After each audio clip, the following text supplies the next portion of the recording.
Hey all, welcome back to the channel. Today I'm going to show you how to remove, test and replace the VVTi oil control valve on this 2010 Toyota Tundra.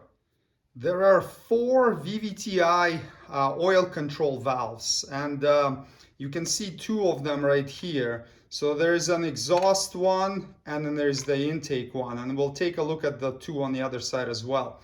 And then these are on bank 1, and then the other side is bank 2. So what these guys do is it's essentially a spool valve that's controlled by the engine control module, and it's responsible for directing the proper amount of oil to the camshaft VVTi actuator, which is a timing gear bolted to the end of the camshaft. And depending on which chambers inside the actuator the oil goes into and the pressure of the oil, the camshaft timing and valve timing can be either advanced or retarded in relation to the crankshaft position. And that allows for optimum engine power, performance, etc. Across the whole RPM band. The reason to test one of these oil control valves would be if you get a fault code related to camshaft position. And there are a lot of them. I'm gonna put all the related ones in the video description so you can reference it later. But for example, you could have P0014, 0015, 0024, etc. And it would be a code for timing or over advanced or system performance for a specific bank or the specific side. So depending on which bank it is and whether it's the exhaust or intake side that's having the issue, that will determine which oil control valve you want to test. And here are the valves on bank 2. So there's the intake one and there's the exhaust one. I will show the procedure on the opposite side just because there's less stuff in the way and it's easier to film. The manual will tell you to remove the air box and the intake pipe here to get to them. You don't really have to, because you can see the one bolt is right here and the bolt for the other guy is right there. So they're all accessible. The connectors are right here. But you know, if you're having a hard time getting it out, you could get this air box out of the way. In this video, we'll work on the bank 1 intake side valve, but the rest of them are done the same way. So let's disconnect the connector. Sometimes it's hard to pinch this tab, so you can use little needle nose pliers to depress it and then slide the connector off. Now use a 10mm socket to remove the bolt.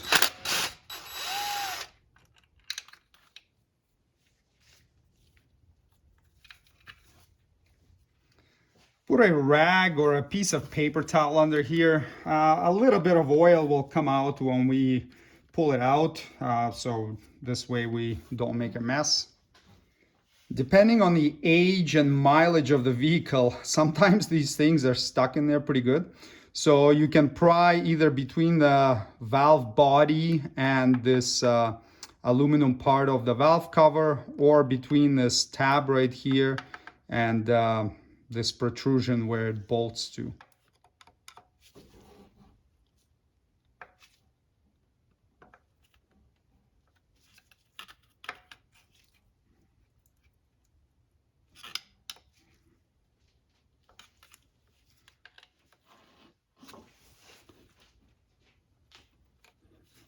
Don't pull on this connector itself because it's easy to snap it off. I've seen that happen before.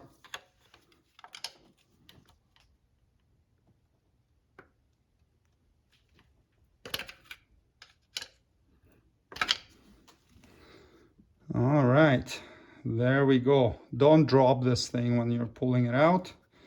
And there is our little valve. There are two tests we can perform on it. First of all, we can check for the resistance of the coil, and at room temperature at 20 Celsius or 68 Fahrenheit, we should see between 6.9 and 7.9 ohm. If you test it when it's really hot, the resistance is going to change because the resistance of the winding inside will change. So it's best to check it around room temperature as indicated. All right, I've got the multimeter connected to it through some wire test leads. You could also test it directly, but I'll need them for the next step anyways. And I'm getting 8.1 ohm. Now, considering that the temperature is not exactly at 20 Celsius right now for this valve, and there is a slight additional resistance from the wire test leads, I would consider this a pass. If it was an open circuit or something really outside of the range, that would mean that the coil has failed and the valve needs to be replaced. For the next test, we're going to use a 12-volt battery, and we will actuate the oil control valve. And what we want to see is when we give it power, the spool valve inside moves over quickly, and then when we let go or disconnect the power, it retracts back right away. If it's getting stuck at either of the steps, that means there is an issue with it and it needs to be replaced. Be careful that you don't have the two positive and negative wires touch each other, otherwise you're going to have a nice little spark there. And connect the way that's shown in that little diagram. So the connector tab is at the top, positives on the right, negatives on the left.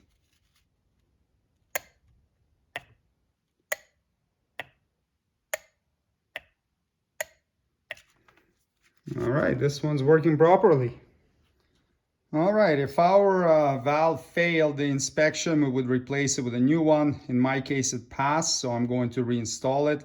The manual tells you to replace this O-ring every time, and it's going to depend on your situation. If the engine is old and the O-ring is really dry, you should definitely replace it. Sometimes you can reuse them, but you know, it's a risk that you're taking. You can reuse it and see if you get a leak, and in that case you replace it. So before installing it, put a little bit of engine oil on the O-ring just to make it slide in there easier, and then make sure there's no dirt or debris in front of it, and then you can just line it up straight and get it in there and push it in like that. Rotate it until the hole aligns with the valve cover, and then install this 10mm bolt. Tighten to 7 foot-pounds. And reconnect the connector. Push it on until it clicks. Something worth noting is that either of these connectors can connect to either of the valves. And I have seen people, when they unplug both of them, reconnect them improperly. So here's a little tip for you. This white tape on the end of the harness always goes to the exhaust side. So if there is white tape on it, it goes to the outer or exhaust side. Now, if you replace the valve or you tested it and it passed, but you're still having issues, that means the system requires further diagnosis. There may be a clog in oil passages or the filter leading up to the valve, and the filter is located underneath the valve cover. So you have to take the valve cover off to clean it or inspect it. Or there may be an issue with the camshaft actuator itself or something else that's going on. But this is the process for testing the valve itself. And check the links in the video description for some useful tools that may help you with doing this job, and also for the related fault codes that apply to this particular system. Thanks for watching. Subscribe if you'd like to see more Toyota Tundra maintenance and repair videos. See you next time. Cheers.